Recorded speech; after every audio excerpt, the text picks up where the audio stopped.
ጠቅላይ ሚኒስትር አብይ አህመድ አበዳሪዎችና ጠላቶች ያሏቸውን አስጠነቀቁ።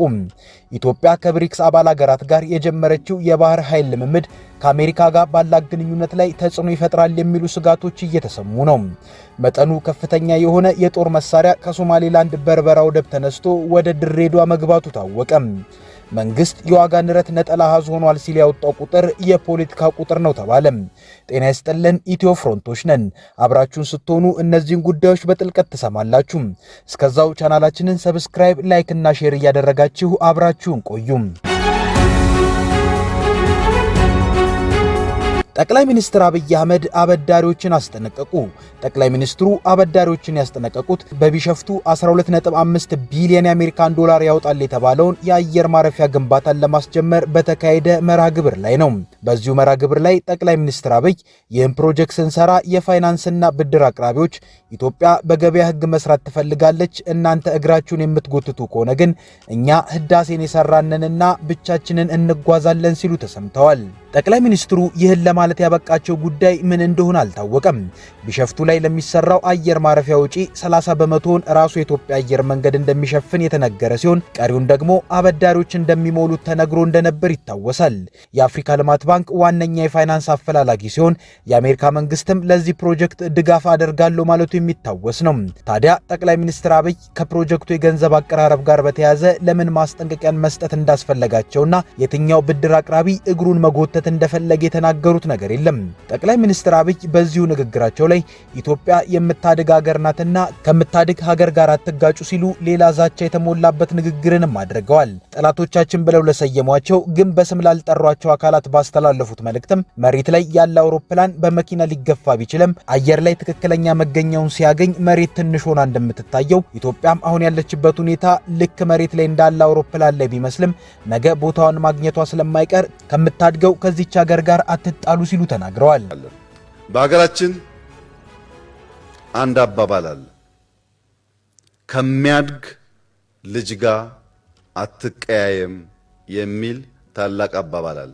በቅርብና በርቀት ላሉ ሀገራት ያለኝ ምክር ከሚያድግ ሀገር ጋር አትቀያየሙ። ይህ የሚያድግ ሀገር ነገ የሚታደጋችሁ ስለሚሆን ከወዲሁ እያደገ ያለ ለማደግ ህልም ያለው የጠራ ሐሳብ ያለው ሐሳቡም በልዩ ልዩ ስራዎች ተፈትነው በተግባር የታዩ መሆኑን ተገንዘባችሁ ከሚያድግ ሀገር ጋር ላለመቀያየም ራሳችሁን ምከሩ፣ ራሳችሁን ገስጹ ማለት እፈልጋለሁ። ኢትዮጵያ ከብሪክስ አባል ሀገራት ጋር የጀመረችው የባህር ኃይል ልምምድ ከአሜሪካ ጋር ባላት ግንኙነት ላይ ተጽዕኖን ይፈጥራል የሚሉ ስጋቶች እየተሰሙ ነው።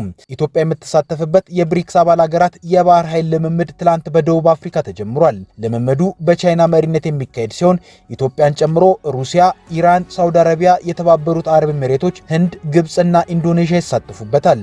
ይህ ዊል ፎር ፒስ 2026 በሚል በአዲሱ የአውሮፓውያን ዓመት የሰላም ፍላጎትን ለማሳየት በሚል የተሰየመው ወታደራዊ ልምምድ የብሪክስ አባል ሀገራት ባህር ኃይሎች የሚሳተፉበት ነው። የአስተናጋጇ ደቡብ አፍሪካ ብሔራዊ የመከላከያ ኃይል እንዳስታወቀው በቻይና መሪነት የሚደረገው ይህ ወታደራዊ ልምምድ ለ7 ቀናት የሚቆይ ነው። የባህር ላይ ልምምዱ ዓለም አቀፍ ትኩረትን የሳበ ሆኗል። በተለይ አስተናጋጇ ደቡብ አፍሪካ አሁን ላይ ከአሜሪካ ጋር የገባችበትን የግንኙነት ቀውስ ከዚሁ ከአሜሪካ ተቀናቃኝ ሀገራት ጋር ከምታደርገው ልምምድ ጋር ሲደመር ሌላው ቀውስ ይዞባት ሊመጣ እንደሚችል ተገምቷል። ለኢትዮጵያም ልምምዱ ተመሳሳይ ጣጣ ይዞባት ሊመጣ እንደሚችል ተገምቷል። ይህም ስጋት በርካታ በማደግ ላይ ያሉ ሀገራት ይህን በነ ሩሲያና ቻይና የሚመራውን ስብስብ መቀላቀላቸው በአሜሪካው ፕሬዝዳንት ዶናልድ ትራምፕ አስተዳደር አለመወደዱ ነው። ፕሬዝዳንት ዶናልድ ትራምፕ ብሪክስ በሚል ይጠራ የነበረው የ5 ሀገራት ስብስብ ማለትም ብራዚል፣ ሩሲያ፣ ህንድ፣ ቻይናና ደቡብ አፍሪካ አዳዲስ ተጨማሪ 5 አባላትን ማካተቱና ብሪክስ ፕላስ ወደሚል ማደጉ ብስጭት ፈጥሮባቸው እንደነበር ይታወሳል። ከአሜሪካ ባሻገር በዓለማችን ባለ ግዙፍ ኢኮኖሚ የሆነችው ቻይናና በወታደራዊ ኃይል የምትቀናቀናት ሩሲያ ቀላል ግምት የማይሰጣቸውና በነዳጅ ሀብት የበለጸጉትን እነ ሳውዲ አረቢያና የተባበሩት አረብ ኤሚሬቶችን እንዲሁም ሌሎች ሀገራትን ወደ ስብስባቸው መጨመራቸው በዋሽንግተን በኩል ቀላል የማይባል ስጋትን ፈጥሯል። ይህ ስጋትን ተከትሎም የትራምፕ አስተዳደር በስብስቡ አባል ሀገራት ላይ የሚያነሳው ጅራፍ ታዲያ ኢትዮጵያንም እንዳይነካት ተሰክቷል። በተለይ በዚሁ የባህር ኃይል ልምምድ ላይ በቀጥታ የሚሳተፉት እነ ቻይና፣ ኢራን፣ ራሷ ደቡብ አፍሪካ አሁን ላይ ከአሜሪካ ጋር ያሉበት ወቅታዊ ቁርሾ ነገሮችን ሊያከር እንደሚችል ይጠበቃል። የባህር ኃይል ልምምዱን ያዘጋጀችው ደቡብ አፍሪካ ቀደም ሲል ስሟ የተነሳበት የሰብአዊ መብት አያያዝ ጉዳይ በአሜሪካ ሕግ ቀይ መስመር የታለፈበት እንደሆነ ሲገለጽ፣ ቀጥሎ ከዘረኝነት ጋር በተያያዘ ደቡብ አፍሪካ በሀገሯ ያሉ ነጭ የመሬት ባለቤቶችን መሬት እየነጠቀችና እያፈናቀለች ነው በሚል ተወንጅላለች። የቀድሞ የትራምፕ ከፍተኛ አማካሪ የነበረው ቢሊዮነሩ ኤለን መስክ ራሱ የዚህ የደቡብ አፍሪካ አዲስ የመሬት ሕግ ወይንም ሪፎርም ሰለባ መሆኑ በተደጋጋሚ ተገልጿል። ደቡብ አፍሪካ ምንም እንኳን የቀረቡባትን ውንጀላዎች ሙሉ ለሙሉ በመከላከል ከመሬት ጋር የተያያዘውን ውንጀላ ህዝባዊ መሬቶችን ለህዝባዊ ጥቅም አዋልኩ እንጂ በዘረኝነት መሬታቸውን አልቀማውም ብላለች። ሆኖም ጉዳዩ ዛሬ ድረስ መፍትሄ ያላገኘ ሆኖ የቀጠለ ነው። ኢራንና ቻይናንን በሚመለከት ዋሽንግተን ከነዚህ ሁለቱ ሀገራት ጋር ያላት የሻከረ ግንኙነት የተጀመረውን የባህር ኃይል ልምምድ በጥንቃቄ እንድትመለከቱ የሚያደርጋት እንደሆነ ይነገራል። ከኢራን ጋር በተያያዘ ነባሩ የኒውክሌር ጉዳይና ኢራን በየመን ለሁቲዎች ታደርጓለች የሚባለው ወታደራዊ ድጋፍ በቀይ ባህር አካባቢ የፈጠረው ቀውስ ይጠቀሳል። ከቻይና ጋር በተያያዘም ሁለቱ ሀገራት የትራምፕ አስተዳደር የታሪፍ ህግ የፈጠረው ቁርሾ የሚነሳ ነው። ታዲያ በአንድም ይሁን በሌላ መንገድ ከነዚህ ሀገራት ጋር የሚደረግ ጥምረት ሳይፈልጉም ቢሆን በአሜሪካ አይን ውስጥ የሚከት ሲሆን እንቅስቃሴው ወታደራዊ ሲሆን ደግሞ ነገሮችን ያከራል። ኢትዮጵያም የብሪክስ ፕላስ አባል በመሆኗ በዚህ ልምምድ ላይ መሳተፏ ባይገርምም ነገሩ ይዞት ከሚመጣው ጣጣ አንጻርና የሚሳተፉት ሁሉም ሀገራት አለመሆናቸው እንዴትና በምን መልኩ በዓለም ፖለቲካ ዘዋሪው ሀገር አሜሪካ አይን ውስጥ ሊከታት በሚችል እንቅስቃሴዎች ተገኘች የሚለው ምላሽ የሚያስፈልገው ነው። መጠኑ ከፍተኛ የሆነ የጦር መሳሪያ ከሶማሌላንድ በርበራ ወደብ ተነስቶ ወደ ድሬዳዋ መግባቱ ታወቀ። በተንቀሳቃሽ ምስል የታገዙ መረጃዎች እንዳሳዩት በርካታ ቴክኒካዊና በቁጥር በዛ ያሉ ከባድ ተሽከርካሪዎች የጦር መሳሪያን በውስጣቸው የያዙ ኮንቴነሮችን ይዘው ከሶማሌላንድ በርበራ ተነስተው ድሬዳዋ ገብተዋል። መረጃዎች እንዳሳዩት ከሆነም እነዚህ የጦር መሳሪያዎች ለሁለት የሚገመቱ ዓላማዎች ነው ወደ ኢትዮጵያ የገቡት። አንዳንዶች እንደሚሉት የሶማሌላንዱን በርበራ ወደብን የተባበሩት አረብ ኤሚሬቶች በስፋት እየተጠቀመችበት እንደመሆኑ የጦር መሳሪያዎቹ አቡዳቢ ተደግፈዋለች ለሚባለው የሱዳኑ ተቃዋሚ የጀነራል ሐምዳን ዳጋሎ ራፒድ ሰፖርት ፎርስ ወደ አሶሳ እየተጓዘ ነው። አርኤስኤፍ የሚባለው የዳጋሎ ኃይል ቤኒሻንጉል ክልል ካምፕ እንዲሰራ ቦታ ተሰጥቶታል መባሉ የሚታወስ ነው። ሌሎች ደግሞ ኢትዮጵያ ከኤርትራ ጋር ተገባበታለች ለሚባለው ጦርነት የተጫኑ መሳሪያዎች ናቸው ሲሉ ተደምጠዋል። የኢትዮጵያ ስታቲስቲክስ አገልግሎት የዋጋ ግሽበትን አስመልክቶ ባወጣው ሪፖርት አጠቃላይ የዋጋ ግሽበቱ ወደ ነጠላ አሃዝ ወርዷል መባሉን የፖለቲካ ቁጥር ነው የሚሉ ባለሙያዎች ተሰምተዋል። አገልግሎቱ በሪፖርቱ ባለፉት 12 ወራት ውስጥ የታየው መረጃ የዋጋ ግሽበት በቋሚነት እየቀነሰ መምጣቱን የሚያሳይ ነው ብሏል። በዚህም የምግብ ግሽበት ካለፈው ዓመት ተመሳሳይ ወቅት ከነበረው 18.7 በመቶ ወደ 9.8 በመቶ ዝቅ ሲል ምግብ ነክ ያልሆኑ ዕቃዎች ግሽበትም ደግሞ ከ14.4 በመቶ ወደ 9.6 በመቶ መውረዱን ገልጿል። እንደ ተቋሙ ገለጻ በአመታዊና በወር ለወር መረጃ ጠቋሚዎች ላይ የታየው ዝቅተኛ አዝማሚያ የዋጋ ግሽበት ጫና እየቀነሰ መምጣቱን የሚያሳይ ነው ብሏል። ተቋሙ በዝርዝር መረጃው የትራንስፖርት ዘርፉ በዋጋ ግሽበት ቀዳሚነቱን ይዟል ያለ ሲሆን አጠቃላይ የዋጋ ግሽበት ግን መቀነሱን የገለጸው። ሆኖም ይህ የአገልግሎቱ የዋጋ ግሽበት የመቀነስና ወደ ነጠላ አሃዝ መምጣት ጉዳይ በብዙዎች ዘንድ ጥያቄ የሚነሳበት ሆኗል።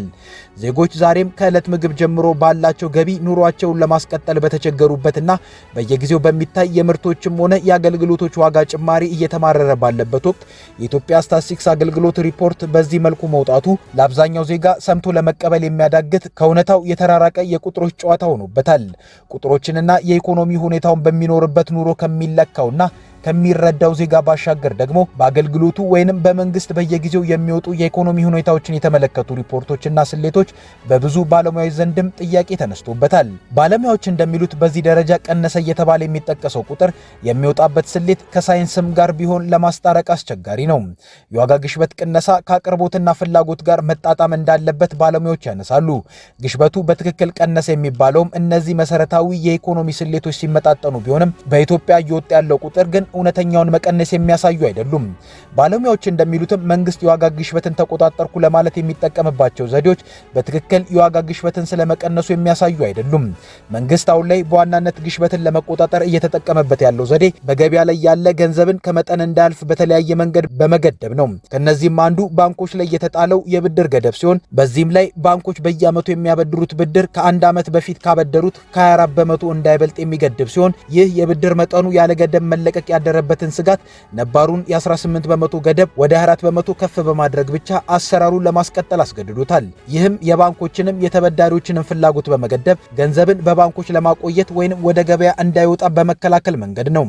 ሌላው በባለሙያዎች የሚጠቀሰው የብሔራዊ ባንክ ለመንግስት ብድር ማበደር ማቆሙ ወይንም ገንዘብ ማተም ማቆሙ ሲሆን ይህም መጥፎ ውሳኔ ባይሆንም እንደ ሀገር ግን በራሱ መፍትሄ ሊሆን እንደማይችል ይገልጻሉ።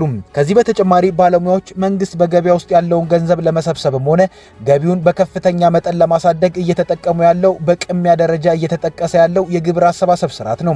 ነገሩም የግብር አሰባሰብ ነጋዴዎች እየተጠየቁ ያለው የግብር መጠን ሰርቶ ከመለወጥና ቋሚ መንግስትም የሀገርም የገቢ ምንጭ የሚያደርጋቸው ሳይሆን በምሬት ከዘርፉ እንዲወጡ ብሎም በኪሳራ እንዲኖር የሚያደርጋቸው ነው ይላሉ። እናም በስታትስቲክስ አገልግሎቱ የወጣው የዋጋ ግሽበትን የተመለከተ ሪፖርት መሬት ላይ ካለው እውነታ ጋር የማይገናኝ የመንግስት የፖለቲካ ስሌት ማሳያ ብቻ ተደርጎ ተወስዷል። የዋጋ ንረት ስኬታማ በሆነ መልኩ ቀነሰ የሚባለውም በአቅርቦት በኩል ያለው ኢኮኖሚ ማለትም ተገቢው ምርት ተመርቶ ለገበያ ቀርቦ በተመጣጣኝ ዋጋ ለሸማቹ ቀርቦ ቢሆን ነበር የሚሉት ባለሙያዎች የገንዘብ አቅርቦትን ብቻ በመገደብ የመጣው የዋጋ ቅናሽም ዜጎች የተሻለ ኑሮን መኖር ለመጀመራቸው ማሳያ አይደለምም ተብሏል።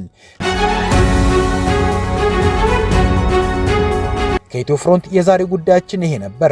ቻናላችንን ሰብስክራይብ አድርጉልን። እናመሰግናለን። መልካም ጊዜ